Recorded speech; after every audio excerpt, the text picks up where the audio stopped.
Good day sa inyo mga kabentutista. In this video mga idol ay magpapalit tayo ng ating bike chain. Ayan yung gagamitin natin mga idol, no? IG51 ng Shimano. Yun, 8 speed siya at 116 link.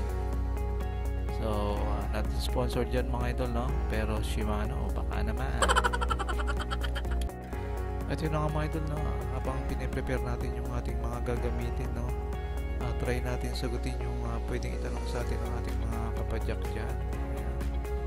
Yung kung kailan ba dapat tayo magpalit ng ating mga chain na. Ayan, sa akin kasi mga idol ay hindi ko na hinihintay pumangit pa yung performance ng ating chain. Kung sa tingin nyo ay dapat magpalit na kayo mga idol, no? Palitan nyo na. So ayan, hindi ko na hinihintay yung talagang masiraan pa ako sa daan bago palitan yan. At meron nga palang tamang tools dyan mga idol, no? Yung chain measurement tool. Ayan, pa-flash ko lang sa screen ko ng itsura. Yan yung dapat nating gamitin pang measure. Pero nasa sa inyo pa rin yan mga idol, no? Kung kailan nyo gustong palitan. So mas maga, mas maganda yan mga idol. Lalong lalo na yung mga sumasali sa mga competition. Hanggat maaari bago yung mga chain yung mga yan. Kaya sa inyo pa rin mga idol, no? Ayan mga idol, sinimulan ko nang tanggalin yung isang link dyan. Bale, hindi pa kasi ako naka-missing link dyan. Kaya ayan, yung isa pa nating tool na dapat meron tayo, yung chain cutter. Ayan. Lagi ko rin dala yung mga idol, no? Bale, multi-tool yan na may chain cutter, kaya very useful yan. Try nyo rin mag-invest ng ganyan mga idol. Siguradong magagamit niya. Ayan, tinanggal ko na yung mga link dyan.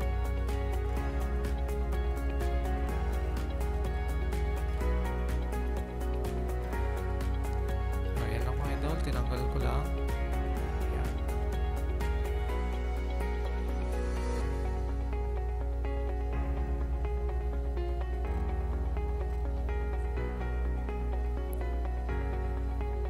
So bali matagal na rin kasi yung chain na yun mga idol, no? Nabili namin yung bike niyan second hand pa.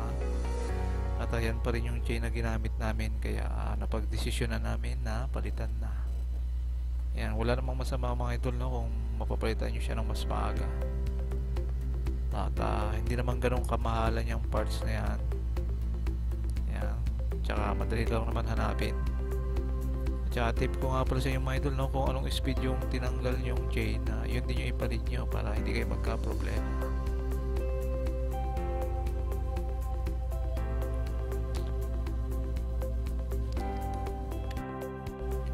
At yan na nga mga idol, no? Ayan, kung napapansin nyo, pinagpapantay ko na yung dalawang chain natin, yung ating luma at bagong chain. Ayan. Yan yung isa sa pinakamabilis na paraan, no? Para masukat natin yung haba ng ating ipapalit na chain. Ayan.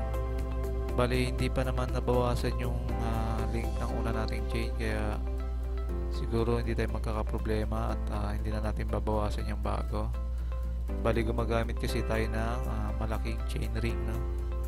Ayan, bali 50 teeth yung pinakamalaki natin, kaya hindi ko na binawasan yan. Ayan. Halos pantay lang naman sila mga idol. Kaya hindi na ako magbabawas dyan. At yun na nga mga idol, no? Siguro yung magbabawas na lang ng chain natin ay yung mga naka 1x. Ayan. Yung mga may maliliit na chain ring, no? Tapos naka 1x lang.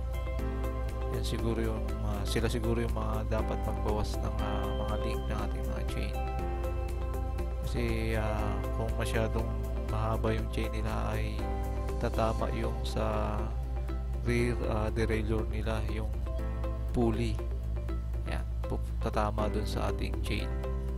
Bali sasayad siya habang iniikot nyo. Kaya mamaya mga idol, no, makikita nyo yan. Papaliwanag ko sa inyo. Yan, kung mapapansin nyo, no, kanina nilipat ko yung chain natin sa pinakamaliit na chain ring natin at sa pinakamaliit na cogs natin. Yan, para ma-relax yung ating mga derailleur pag nagpalit tayo. Ayan. Hindi unat, naka-relax lang sila para madaling magpalit.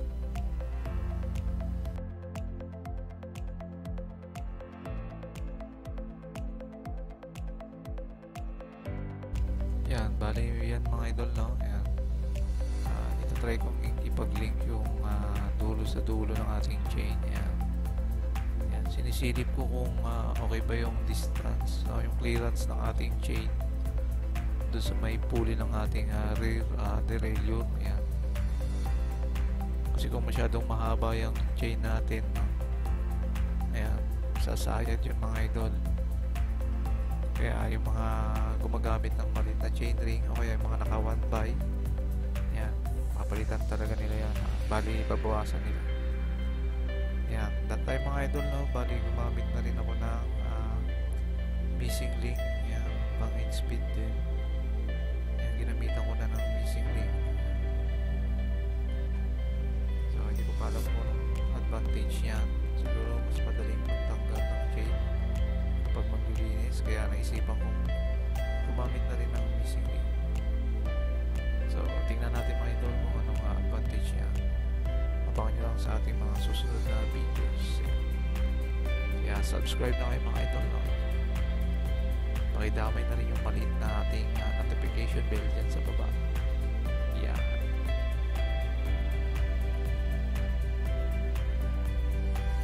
Yung mga idol, no, bali tatanggalin ko na dyan yung dulo ng ating chain, no? Yung hindi naman natin kailangan, kasi gagamitan na natin siya ng missing link.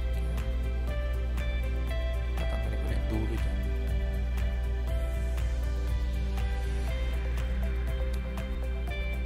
Yung mga idol, no, kung meron pa kayong suggestion, no, kung paano magpalit or may dadagdag kayo, comment nyo lang dyan sa comment section natin mga idol, no, para makatulong din tayo sa iba nating mga kapadyak. So sana tama yung sinishare natin mga idol, no? Baligan nyo lang kasi ako magpalit ng chain. Yan. Kung meron kayong iba pang alam na paraan, comment nyo lang dyan mga idol, para matutunan din ang mga bago nating kapadyak, para makita rin nila kung may iba pang paraan. Yan, kung may mas mabilis pang paraan.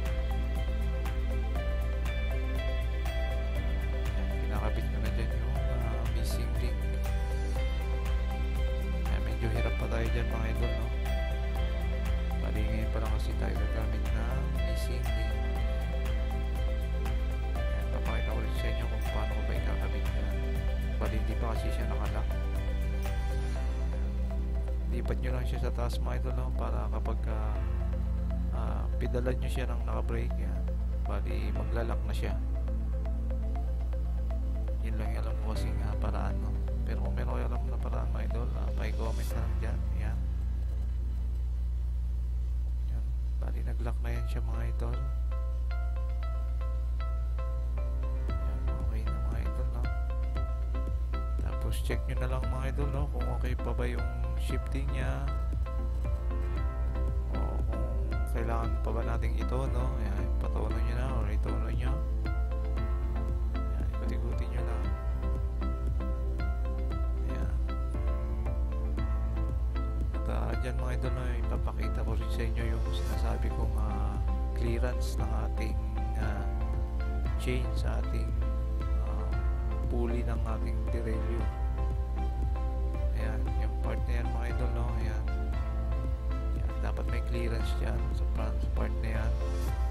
Ayan, para hindi siya tatama sa may pulley ng ating rear derailleur. Ayan. Ayan, dapat may maganda yung clearance natin na ibibigay dyan. Ayan, so yung mga idol, natapos na natin siya. Tapos sana nakatulong tayo sa mga bago natin dyan kapadyak. Don't forget to subscribe mga idol, no? Pakidamay na rin yung maliit na notification bell sa ating ibaba.